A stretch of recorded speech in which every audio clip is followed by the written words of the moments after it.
Quem achou, diga amém. Verso 20 vai dizer bem assim: o meu Deus enviou o seu anjo e fechou a boca dos leões, para que não me fizeste dano algum, porque foi achada em mim inocência diante dele. E também contra ti, ó rei, não tenho cometido delito algum. Então o rei muito se alegrou em si mesmo e mandou tirar a Daniel da cova. E assim foi tirado Daniel da cova.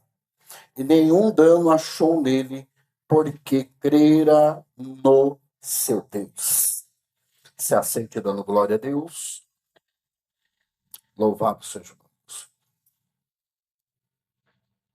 Queridos, acabamos de ler um texto, o livro de Daniel, profeta Daniel, capítulo de número 20, capítulo de número 6, verso de número 20, onde vai nos relatar a história de um jovem que estava em Jerusalém. Para que todos venham entender, eu quero trazer um pouco da história de Jerusalém e as 3 invasões, sendo que Babilônia ela cresce e ao crescer ela vai ter uma potencialidade, aonde vai vencer os egípcios, vai vencer os assírios e vai invadir a Jerusalém. A primeira invasão vão pegar os homens, os jovens mais seletos, as que estão na honraria, e esses meninos vão ser conhecidos na Babilônia. Um deles se chama Daniel, o outro Misael, Azarias e Ananias, que se depois vão ter um significado de nome babilônicos, como Belsazar, Sadraque, Mesaque e Abednego. Então, eles vão levar para o reino babilônico, sobre o palácio, para que fiquem lá, para que a inteligência, a sabedoria do povo babilônico cresça. Bem, verdade é que a segunda invasão, eles vão levar os sacerdotes e levitas, para que não venha ter adoração em Jerusalém. Se tem adoração, tem um Deus que livra. Se tem adoração, tem um Deus que salva. Se tem adoração, tem um Deus que cura. Se tem adoração, tem um Deus que liberta. Se tem adoração, tem um Deus que faz. Se tem adoração, tem um Deus que livra. Mas bem verdade é que se eu tiro a adoração de dentro de Jerusalém, não tem como Deus livrar, não tem como Deus salvar, não tem como Deus abrir, não tem como Deus fechar. E se não tem adoração, se torna um lugar oco, vazio, porque bem verdade é que uma casa sem adoração é uma casa vazia, é uma casa oca, mas aqui é diferente. A casa tem adoração, a casa tem glória, a casa tem aleluia, a casa tem línguas estranhas, e aonde tem adorador em espírito e verdade, Deus opera com graça, com glória e com liberdade. A segunda invasão é essa. Da Babilônia vai vir, Nabucodonosor vai invadir, vai pegar 10 mil judeus. No meio dos 10 mil judeus vai estar o profeta Ezequiel, aquele que vai ter a visão do vale de ossos secos, aonde ele vai passear ao redor do vale de ossos secos. Bem verdade que essa visão que Ezequiel tem é sobre o povo de Israel. Quando o povo de Israel tinha tudo do bom e do melhor, o povo de Israel ficava lá vão ter. Não preciso de Deus, não preciso de salvação, não preciso de nada. Mas quando começava a faltar as coisas, começava a apertar, aí eles voltavam para Deus. Vamos adorar, vamos levantar altar, vamos voltar para Deus, porque as coisas estão apertando. É um tipo de crente que hoje em dia, se tudo está bem, se esquece da casa. Se tudo está bem, se esquece dos cultos. Se tudo está bem, se esquece da ceia. Se tudo está bem, se esquece da doutrina. Se tudo está bem, esquece do ciclo de oração. Mas começa a apertar a parafuseta, eu tenho que estar no culto de adoração. Eu tenho que estar no culto de doutrina. Eu tenho que estar no culto de quarta-feira. Quando tudo começa a apertar, volta para os cultos. Mas quando tudo está bom, esquece do culto. O povo de Israel era assim. E hoje em dia não muda. Hoje em dia, até mesmo eu estava com a minha esposa esse dia pregando numa igreja, a igreja estava lotada, mas lotada. Estava eu, minha esposa e a pastora. A igreja bonita, grande, bastante cadeiras. E só estava eu, minha esposa e a pastora. E hoje em dia o que o povo vai atrás é daquilo que pode ser oferecido. Se fosse uma igreja que entregasse revelação e profecia, estava lotada. Se fosse uma igreja que entregasse chave de carro, de casa, estava lotada. Se fosse uma igreja que tivesse ato profético, estava lotada. Mas como é uma igreja que tem rigidez, que tem palavra, que tem Bíblia, que tem doutrina, o povo fala, não vou ficar lá não. Está apertando demais. Está sendo muito rígido. E para entrar no céu não é diferente, a porta é estreita. Pecado não entra, mentira não entra. Quando tem mentira, o Senhor ele se afasta. Quantos aqui, na sua própria casa, gosta de sujeira?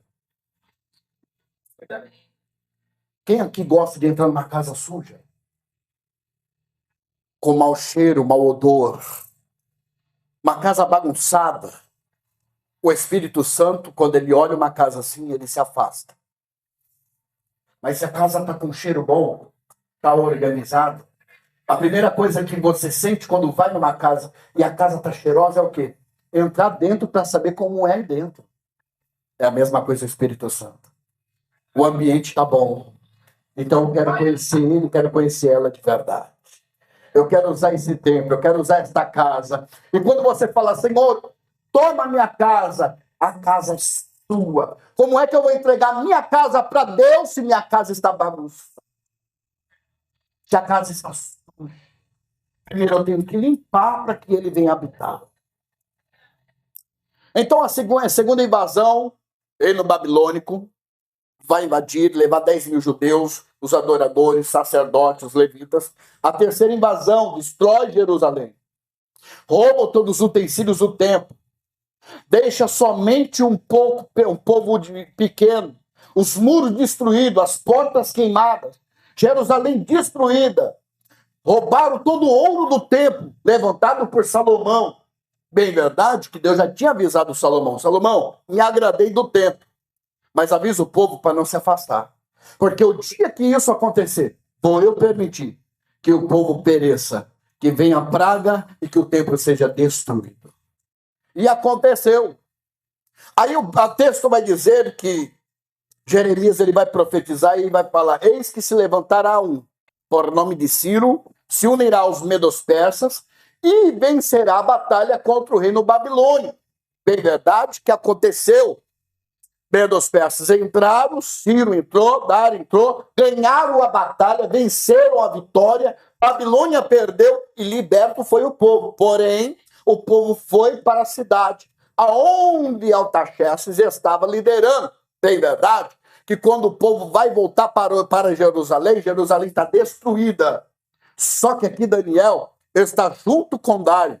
Ele está como principal presidente, sendo que aqui ele teria aproximadamente 120 províncias, 120 vilas. Só que para liderar, eles teriam que deixar 120 presidentes e 3 príncipes. O príncipe principal era Daniel. E bem verdade que aqui o rei vai dizer, eu estou querendo elevar o cargo de Daniel, porque ele tem se destacado, tem sido diferente e tem feito com excelência. Porque não tem como eu fazer a obra de Deus de qualquer jeito. Não tem como eu fazer as coisas de Deus de qualquer jeito. Eu tenho que aprumar aquilo que está errado. Eu tenho que ajeitar as coisas no meio do caminho. Se eu estou em falta com alguém, eu tenho que me aprumar. Se eu estou em falta com alguma igreja, eu tenho que me aprumar. Não tem como eu seguir a Cristo de qualquer jeito. Então ele vai fazer as coisas de Deus com excelência. Bem verdade que quando ele faz com excelência, alguns que estavam ao redor dele vão procurar ocasião para querer derrubar Daniel. E agora eu entro na mensagem. Existiam alguns presidentes e alguns governantes que queriam ver erro em Daniel. E procuraram, e nunca acharam ocasião para derrubar a Daniel. Parece pessoas que se dizem amigos, mas não são. Porque existem 2 tipos de amigos, os declarados e os embutidos. Repita comigo, declarado e embutidos. O declarado é assim, pastora. O declarado diz, eu não gosto de você, não vou com a tua cara, não quero saber de você. Esse é o declarado. Bem verdade que é até bom saber quem é e quem não é. Só que existe um embutido. é aquele que come no teu prato, bate nas tuas costas, fala que é amigo, mas por detrás está falando mal. Por detrás está fazendo sua caveira. Por detrás está querendo o seu mal. Só que aí eu te digo uma coisa, eu posso estar no meio deles, mas não estou como eles. Ah, não. Daniel estava na Babilônia, mas não fazia parte da Babilônia. Daniel ficou na Babilônia, mas não participava do banquete da Babilônia. Eu posso estar no meio do povo, mas eu não sou como esse povo. Eu sou diferencial, eu faço com excelência. Então, bem, verdade é que esses presidentes e esses príncipes faz uma reunião. Que reunião é essa? Faz uma reunião para derrubar Daniel. E aí eles tentam achar a ocasião e não acham. Só que aí eles vão ver uma coisa. Daniel ora 3 vezes ao dia. A janela aberta em sentido, a direção à sua pátria, Jerusalém. E aí vamos fazer o quê?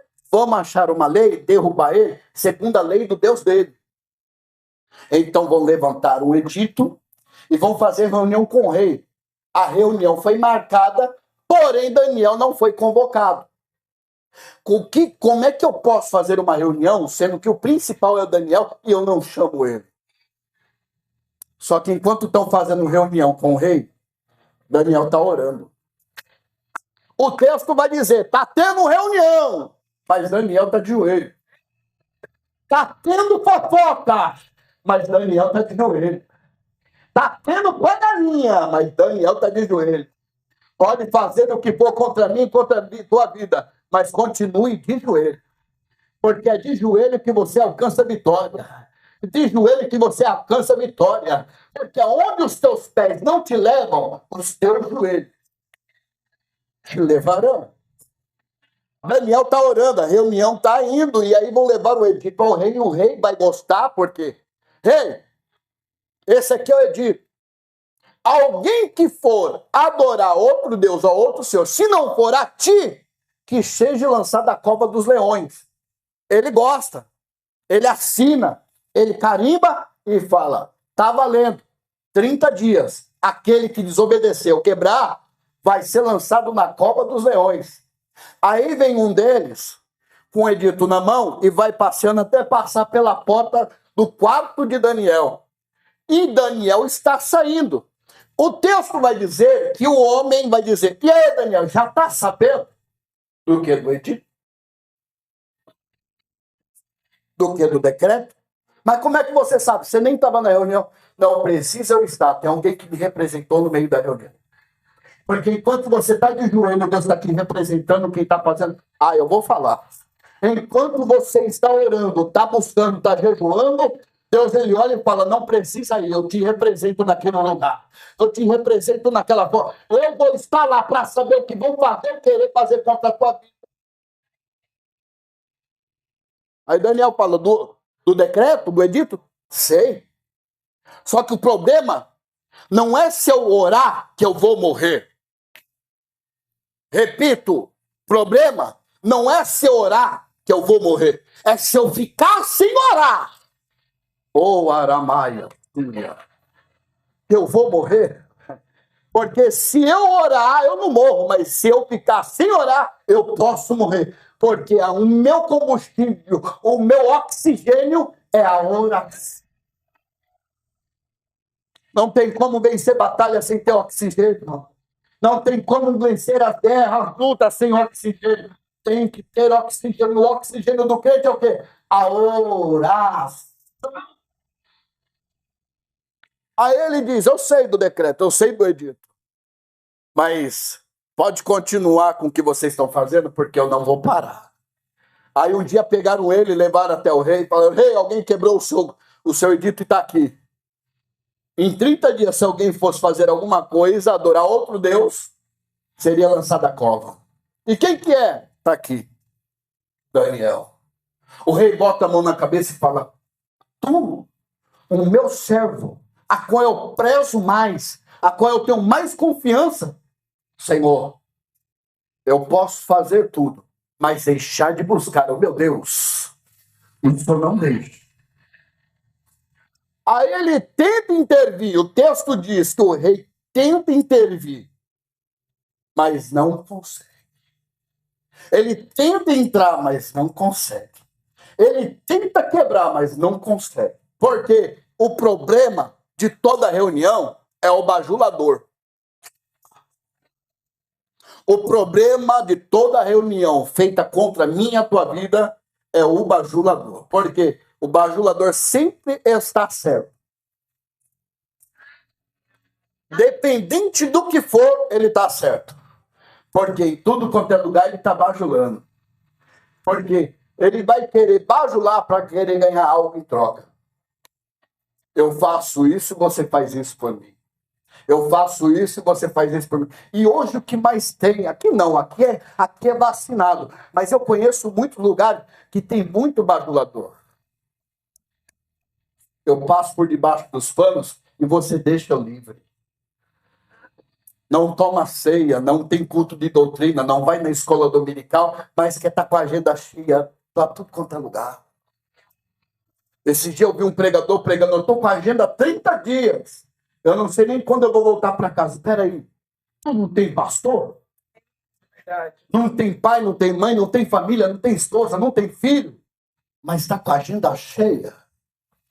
Se não tem isso, é porque não tem autoridade para pregar, porque quem não senta para aprender, não tem autoridade para ensinar. Como é que eu vou ensinar se eu não sento para aprender? Se eu não vou na escola dominical, se eu não vou no culto de doutrina, se eu não tomo Santa Ceia? O texto é simples. Daniel fazia as coisas com excelência. Ele não fazia para demonstrar que ele era, mas sim era o que ele é. Porque o que adianta eu ser uma pessoa na tua frente e o meu caráter não condizer com aquilo que eu prego? Porque eu tenho que ser na tua frente aquilo que eu sou aqui e aquilo que eu sou lá fora. O caráter não significa só dentro da casa, o caráter significa fora também. Porque se o meu caráter não condiz com o que eu prego na igreja, não tem como eu ser dentro da igreja aquilo que eu sou fora. Eu estou fora do padrão, não sou excelente. Escute. Enquanto Daniel ele estava orando, estava no campo de guerra. O rei tenta intervir, mas não consegue. Porque a guerra, quem pega agora, não é o homem. A guerra agora, quem entra, é Deus. O homem pode tentar intervir por você, mas quem vai entrar na tua guerra não é o homem. Quem vai entrar na tua guerra agora é Deus. O homem pode até tentar, mas não consegue. O homem pode até intervir, mas não consegue, porque a guerra não é minha, não é sua. A guerra ainda é de Deus. Uma coisa que eu não entendi, que eu quero explicar para a igreja, quando eu estudei, é que quando Daniel entrava no seu quarto, ele fechava a porta. Sim ou não? Sim ou não? Só que a porta ela tem um trinco e ela é aberta e fechada por dentro e por fora. Sim ou não? Só que ele abria a janela em direção à sua pátria, Jerusalém. E toda janela só tem trinco por... Então quer dizer que o inimigo pode até entrar pela porta, mas nunca ele vai fechar a janela que Deus abriu para você. Vou explicar melhor. Pegaram Daniel porque conseguiram atravessar a porta, mas nunca vão conseguir fechar a janela que Deus abriu pela tua vida. Porque a janela que Deus abre, ninguém fecha. É ele que tem a chave de Davi, que abre, ninguém fecha, que fecha ninguém. Aí eu vejo o apóstolo João escrevendo no livro de Apocalipse, capítulo de número 4, dizendo: eis que vos abro uma janela do céu. Oh, aleluia! A qual descerá sobre vós bênçãos. Que a porta da terra está se fechando para você, não se preocupe. Deus abre janela do alto céu para você. Vou repetir. Se a porta da terra está fechada para a tua vida, Deus abre janela para te abençoar nessa noite. Oh, aleluia! Tentou intervir. Rei Dário tentou entrar, mas não conseguiu. E aí vão fazer o preparativo para levar o Daniel até a cova.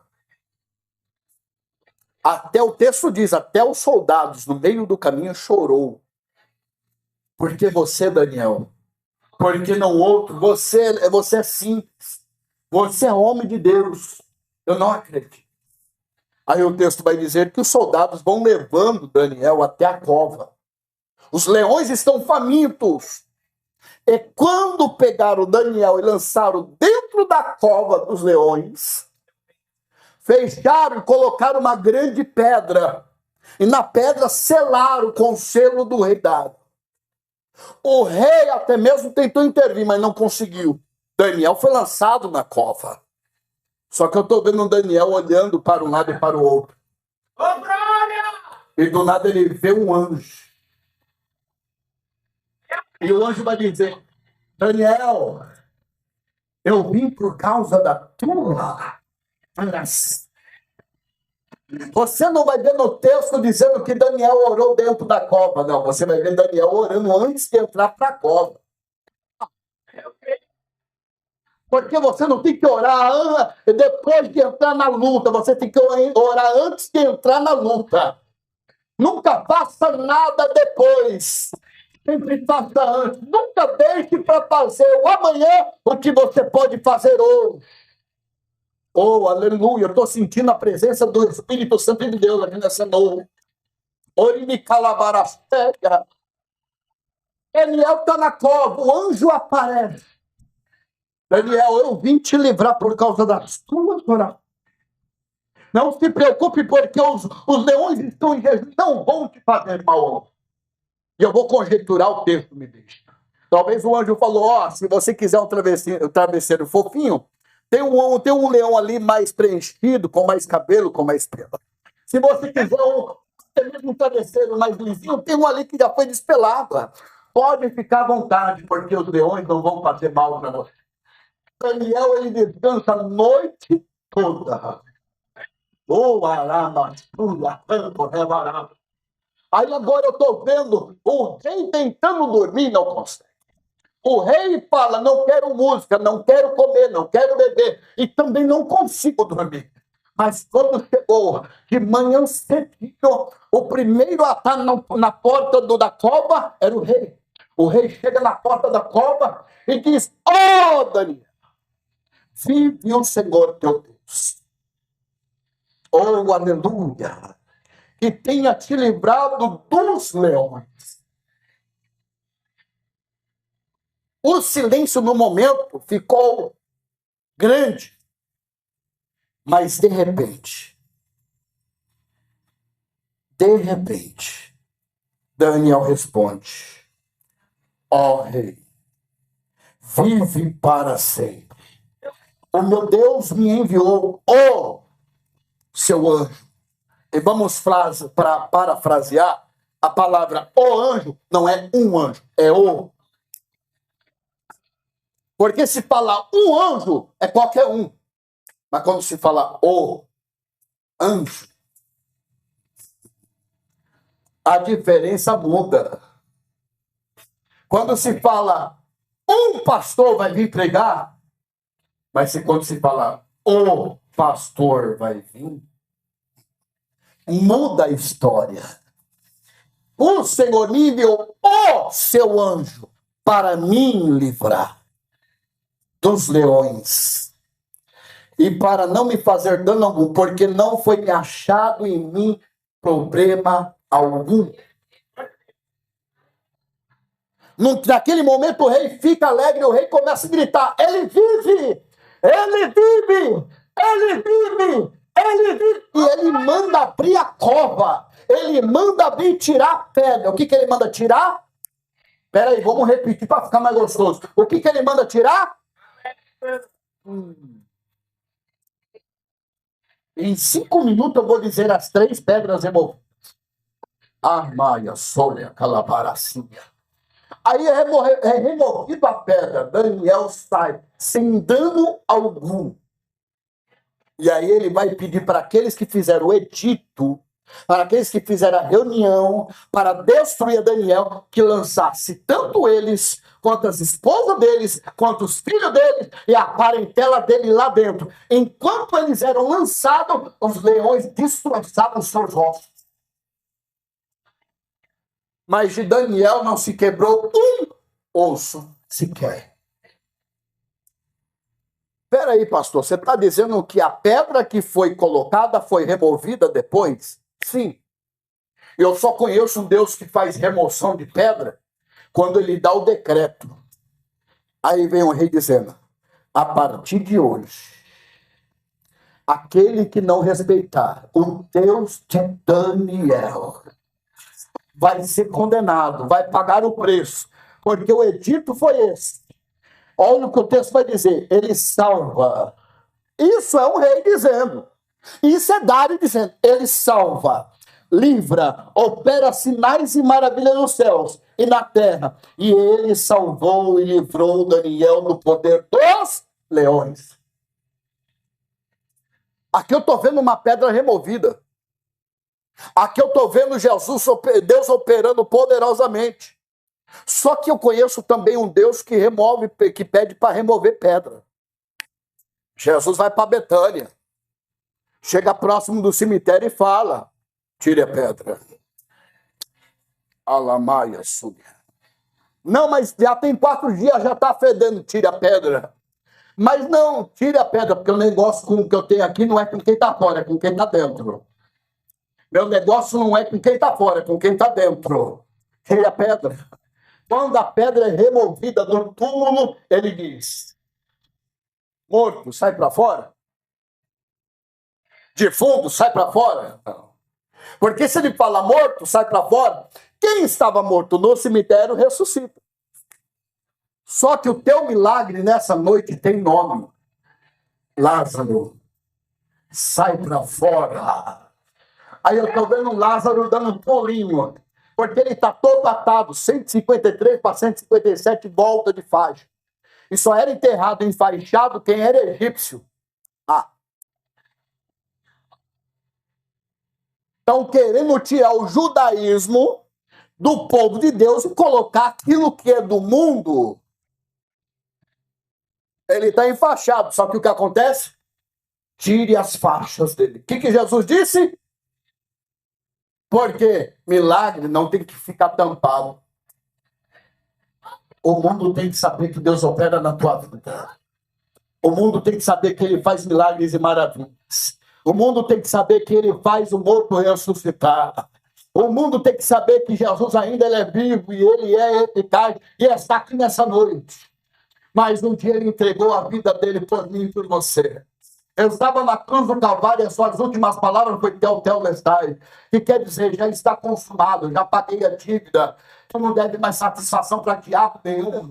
E quando ele dá o último suspiro, o senador pega o corpo dele e coloca dentro de um túmulo, a qual é dele. O túmulo que Jesus foi sepultado não era dele, era emprestado. Aí se coloca uma pedra sobre o túmulo, mas ao terceiro dia, o anjo remove a pedra.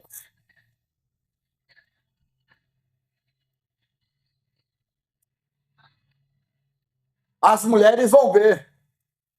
E aí o anjo pergunta, fala bem assim, o que vieste buscar não está mais entre nós. Já ressuscitou. Repito, quem vieste buscar não está mais entre os mortos. Já ressuscitou. Eu vejo um discípulo entrando lá dentro. E ele desacreditado que Jesus fosse ressuscitado. Que alguém entrou lá e roubou o corpo dele, mas ele está vendo um lenço dobrado. E só se dobra um lenço quando você diz, eu vou ali, mas eu volto. É Jesus dizendo, eu mesmo dentro da cova, eu livro quem está na boca dos leões. Mas se eu estiver dentro da cova, tem o céu para se abrir, movimentar e livrar quem está preso. Mesmo se tiver atado, eu mando tirar a pedra e as ataduras estão sendo tiradas. Mas se eu estiver dentro da cova, eu sei que eu vou livrar quem está precisando. Olha o que o texto vai dizer e eu fecho a mensagem agora. Jesus, ele aparece aos seus discípulos. 40 dias fica com eles, ensinando. O apostolado começa agora. A igreja primitiva do século I começa agora. Atos capítulo 1. Tinha aproximadamente 120 pessoas. De 120 capítulos de número 2 vai ter aproximadamente 2.000 almas. Capítulo de número 3 para capítulo de número 4 vai ter 5.000 almas. Capítulo de número 6 vai ter 10.000 almas. A igreja está crescendo, sim ou não? A igreja está crescendo, sim ou não? Só que está tendo problema. Porque tudo que cresce, pastores, tem problema. E se eu não quero ter problema na minha vida, é só não crescer. Ah, você não entende. Pastora pegou. Se eu não quero ter problema, se eu não quero ser perseguido, se eu não quero ser caluniado, se eu não quero que venha perseguição na minha vida, não cresça, não apareça, não suba, deixe ficar como está. Mas eu vou dizer uma coisa para você: quanto mais você cresce, é porque você está sendo perseguido. Porque no Antigo Testamento, livro de Êxodo, capítulo 1, quanto mais o povo era oprimido, mais o povo crescia. A resposta de Deus, campanha, a resposta de Deus, qual que é, pastor? Enquanto Daniel estava orando, ele estava tendo o quê? Ele estava depositando no banco de Deus, para que quando ele caísse na cova, o anjo libertasse. Porque não tem como eu tirar ou sacar se eu não tenho saldo. Como é que eu quero bênção se eu não oro? Se eu não jejuo? Se eu não leio Bíblia? Se eu não busco? Eu tenho que ter saldo no banco do céu. E o que Deus está dizendo é como é que eu quero que, como é que você quer que eu te responda se você não me busca, se você não ora, se você não jejua, se você não vem nos pontos, como é que você quer a vitória se você não faz por onde? Se eu quero resposta de Deus, eu tenho que buscar a Deus. Eu tenho que buscar a sua presença. E o que Deus está dizendo hoje é: eu estou livrando o crente da cova dos leões por causa das vossas orações. Bate palma para Jesus.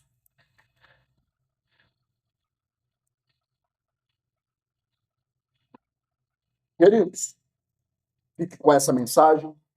Que Deus abençoe, com a permissão dos pastores. Depois eu vou estar ali na saída. Eu e minha esposa trouxemos alguns mousse de chocolate com maracujá e tortinha de limão. Eu sou suspeito em falar, porque eu não posso nem ficar perto da geladeira. Deve ser por isso que o terno não está fechando mais. Né? Vigia. Não olha pro terno não, pastor. Então, irmãos, eu vou estar ali na porta, tem troco, tem Pix, tem maquininha, tem QR Code, aceita cheque predatado, mesmo cheque sem fundo. Mas passe lá, abençoe o profeta, e a obra de Deus vai ser feita com muito amor e carinho em nome de Jesus Cristo. Tá bem? Desde já agradeço a oportunidade. Muito obrigado, pastor Jair, pastor Alessandro. Deus venha abençoar sempre.